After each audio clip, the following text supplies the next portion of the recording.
All right, Are You Killin' It podcast. We are so excited. Tonight's event, it was off the hook here at the Sterling Club. We were showing companies how to set themselves apart in the marketing arena from all competitions. We were sharing secrets of what industry-leading companies do, and part of our panel, I'm here actually with two of them. Number one, I'm here with Kevon Hernandez. He's one of the principals with Peak Performance Partners. And then I'm also here with Gitika from Hootafy Marketing. Hootafy Marketing. Gitika, welcome. Thank you. So let me ask you this question. Are you killing it? Yes.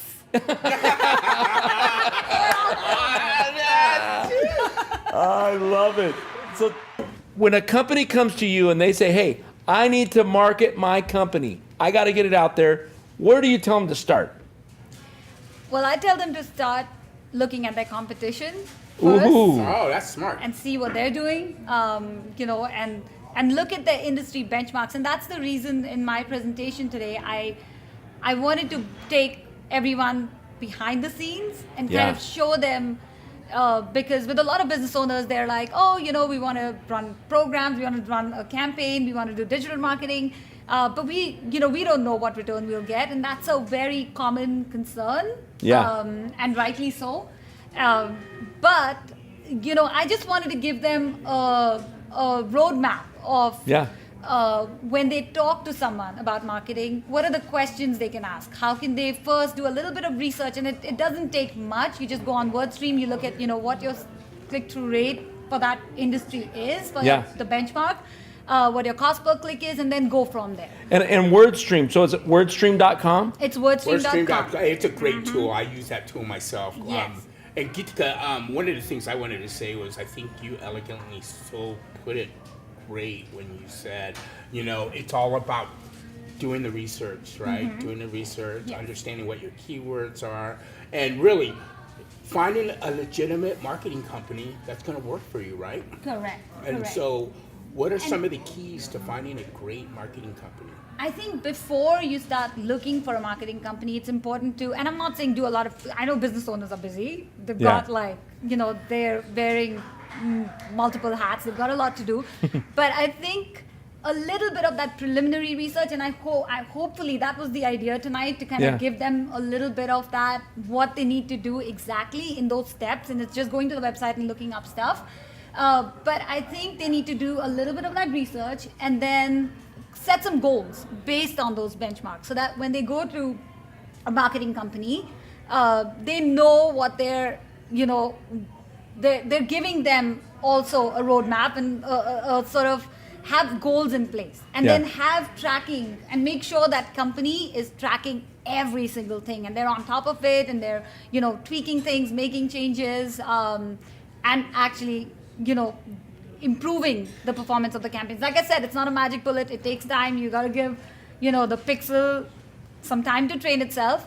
But once you have those goals laid out and what, it's easier to manage those expectations. I think even for a good marketing company should start that way. So when they're looking for a company that comes in and talks about the goals and the benchmarks and says, hey, this is what we're going to look at, and then we'll review it after a month. I think that's a good that's a good company to go with. Yeah, because we actually had a business owner tonight, right? He mentioned, hey, I've started and I got sold on the very first company I talked to because I'm lost. Yep. They sounded like the expert. Yes.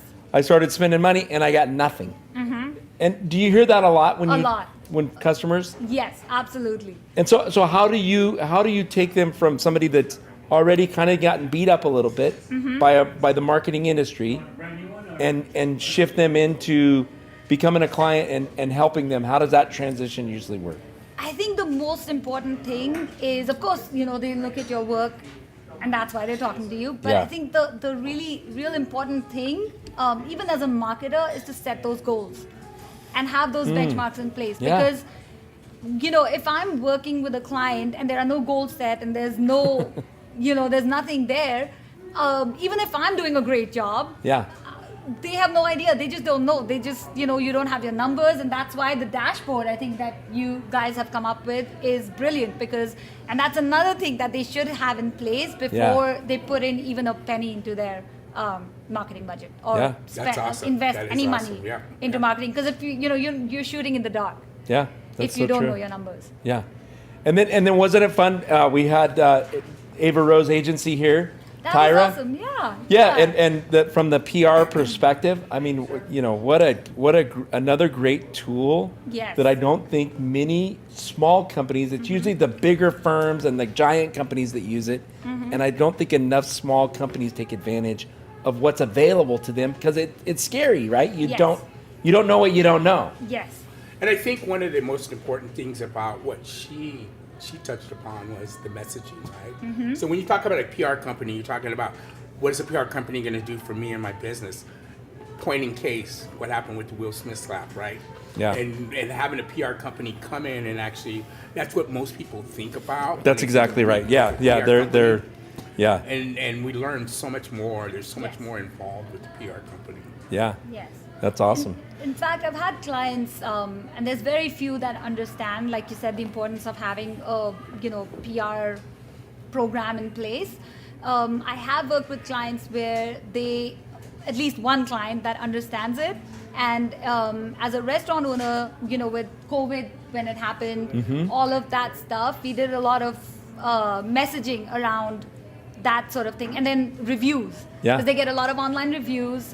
We all know we faced that labor shortage. Yeah. Scrutiny. And it's been really, really rough for restaurant owners. Yeah, for so sure. So when we look at those reviews and looking at and trying to explain to people that this is what we're going through as an industry, Yep.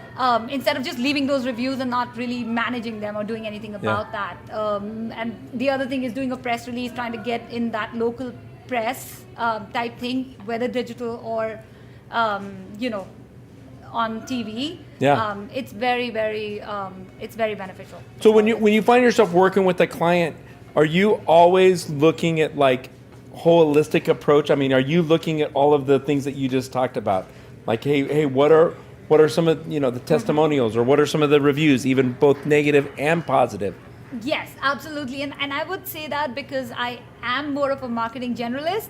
So what I came from, obviously, the advertising world. That I was a features writer for a magazine, and then I got into I did my mass comm, so I was part of ad campaigns and doing copywriting and whatnot, and then the world changed and it became digital, and so obviously got into SEO and stuff. So it is very important to look at that from a 360 degree angle. Digital marketing for sure is something that a business cannot ignore. And I think one of the things working with you, what I love about what you do, it's the research. It's like, when I think we set out to do a blog one time. Right. And then the document that you sent out, with the search terms and with the keywords and with these phrases, we got to make sure they're in there. Hey, this is the subject that's trending, and we got to make sure we hit tie on the. And I really was like, yeah, you don't just sit down and go write a blog and publish it and think that's going to help you. Absolutely. And I'm going to steal your line. You just have to be intentional. Right? That's the line for 2022, baby. That's how you kill it, right? Be intentional. We are set out to be intentional. Right. Yeah. Right. So we've got 1 minute left here, and I want to do this. We'll talk about what you guys feel was your greatest takeaway from the event tonight. Kev, I'm not going. I'm going to give you a minute. I'm going to go Kevin, and then I'll give you mine, and then get to Kate. You're going to be my up. biggest So you got a little takeaway time. from the event tonight was when I asked the question, what do you think the average return on investment is? A good return on investment. And did you hear the answers that came from? Yeah, there was like it was 2 to 1, 50 to 1. all over the place. To me, that just tells me that, again, business owners don't know what they don't know. That's so true. And they just come up with these numbers like pulling a rabbit out of a hat. You know what I think tonight's event was, what I was blown away about was the diversity of the crowd, and just how many new business owners are attending our CEO events. Woo! And the level. I mean, these are companies with hundreds of employees, some of them, and they're blown away by the new connections they're making and then the value that they got tonight to learn about what industry leading companies do. I mean, the companies that you guys work with are massive, and that you help. It was awesome. All right, Geetika, Yeah. drum roll. Well, my biggest takeaway was, having been, like I said, it'll be, my first CEO event was on April 22nd, 2021. That's right, you said your birthday.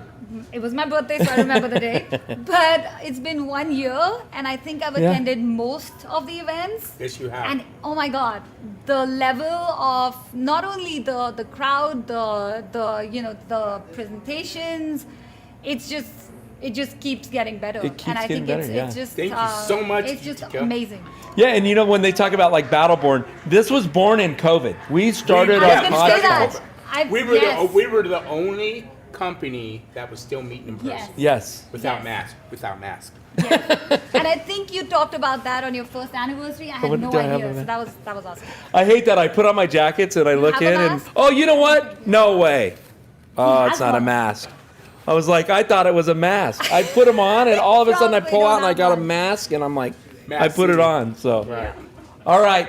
Well, this is Are You Killin' It podcast. We are Peak Performance Partners. This is Geetika and Hootify Marketing. Yes. And I will tell you this, if you're not killing it, you need to start paying attention to what's going on out there. Get some marketing behind you. Look at the experts. If you're not an expert in that area, find one. Do your research. Peace out. Yeah. Yes.